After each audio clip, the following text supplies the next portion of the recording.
Finished off the Lakers in 5 and got 5 days rest. Warriors went 7 with the Rockets and finished up on Sunday, and maybe that explains this. The Warriors plus 160 to win the series per ESPN bet. First time in 28 playoff series under Steve Kerr that the Warriors are underdogs. Steph Curry, got your underdog right here. Warriors up 5 in the second quarter, 13 points, 5 of 9 shooting, 3 for 6 from 3 for Curry, but it was a short night. Grabbing at his hamstring, makes the floater to put the Warriors up 7, but he immediately motions to the bench that he needs to come out. He would head immediately to the locker room, would not return with a left hamstring strain. More on that coming up later. Draymond Green would pick up the scoring in Curry's absence. Green started knocking down threes, hit 4 of them in the first half, put the Warriors up 14 with that one. And then they try to run him off the line, and he gets to the rim. 16 points and a half. Warriors up 13 at the break. Minnesota season low 31 points in the first half. 9 minutes left in the third. Anthony Edwards no good. Warriors push it. Buddy Hield for 3. Got it. Hield 5 for 8 from 3. The Warriors up 20. Next Timberwolves possession. Nas Reed finally gets one to go for Minnesota. They were 0 for 16 from 3 before that make, but they're still down 17. Third quarter, Jimmy Butler banks in a prayer. 18 of 42 for Golden State from 3. Butler with 20 points. Warriors up 16. 3.5 minutes left in the third. Hield. How about 3 more? The hero of Game 7 against Houston doing it again. Warriors up 19. Under 8.5 left to go now in regulation. Timberwolves down 15. Edwards put him on the line as well. Timberwolves down 12 after the free throw. 7.5 minutes to go. Edwards. Again. Timberwolves down 10. 3 minutes left in the fourth. Timberwolves down 12. Edwards. First 3 of the game for him. In fact, his only one. He was 1 for 5 from 3, 9 for 22 from the floor. 23 points as Minnesota shot 40%. But Hield answers with a 3 of his own. He had 24. Warriors win it 99-88. They're 21-1 in post-game series after winning Game 1 under Steve Kerr. I'm Batman today. I saved the day. He's still Robin. All right, well, I'm still Robin, yes. And Steph's still Batman. And Buttered is still who he is. I mean, Buttered. Any general update on Steph? Any prognosis at all? Just day to day. He'll get an MRI tomorrow. He's obviously crushed, but you know, the guys picked him up and played a great game, and obviously we're all, you know, concerned about Steph, but it's part of the game. You just guys get hurt and you move on. Our guys did a great job of moving on and getting a great win. Obviously, things get tougher if we got to go forward without Steph, but it's the same mission. You know, we're trying to keep this thing going, win as many games as we can. So, you know, I'm not going to let that reality set in right now. We'll start figuring that out tomorrow. I'm going to enjoy this win tonight, rest up, recover, and we'll get back to the drawing board. Like I said earlier, I think we got the best coaching staff in the NBA. They'll put us in the position to be successful, and it's on us to go out there and perform.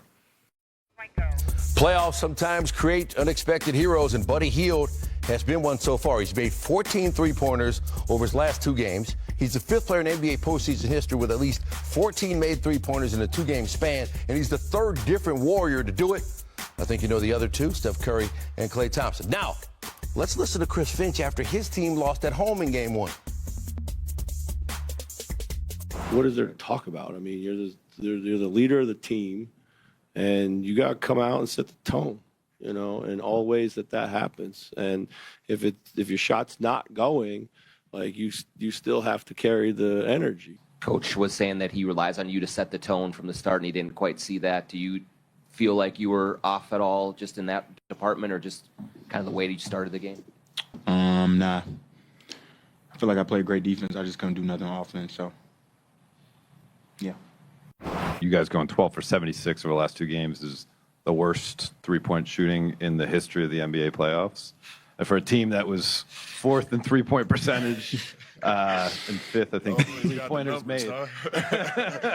He said 12 for 70, God damn. Like, how do you even make sense of it? You know, that's how it go. You know what I'm saying? You have stretches where you shoot the ball really, really well, and you have stretches where you shoot the ball really, really bad. You just hope the good outweigh the bad. And I'm not going to say it's going bad for us right now. We just didn't shoot it well tonight. I'm not really worried about the last series or whatever that was. That was a month ago, if you ask me. But, yeah, tonight we didn't shoot the ball well, but tonight is over. So next game we'll shoot the ball really well. It's bad when you hear it. It's even worse when you see it on paper. Not just Edwards, the entire team struggling from the outside. Again, 12 for 76 on three-pointers over the last two games. Worst by any team in NBA postseason history. When you factor in their volume of shots, maybe it means they're due. Game 2 is Thursday.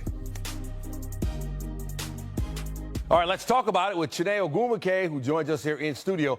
Okay, so Chris Finch critical of his star player, Anthony Edwards, after that nightmare start for Minnesota. What did you see going on with him? First of all, Ant can handle some tough love, so I'm not mad at it. Okay. But this has been a cautionary tale for a lot of teams that have lost, so far in the second round. You live by the three, sometimes you die by the three. 1, 2, 3, 4, 5. 5 threes. That's all the Timberwolves made from the three-point line. 17%. They were settling at times. They lost their aggression because when you shoot those threes, sometimes you miss. You give your opponents a shorter court, and guess what? The Warriors, their offense was clicking on so many different cylinders. So for Ant, I expect a bigger response. But more importantly, I really think we see a lot of firepower from a lot of these stars, whether it was Steph in his short term or Draymond Green, him having a huge game.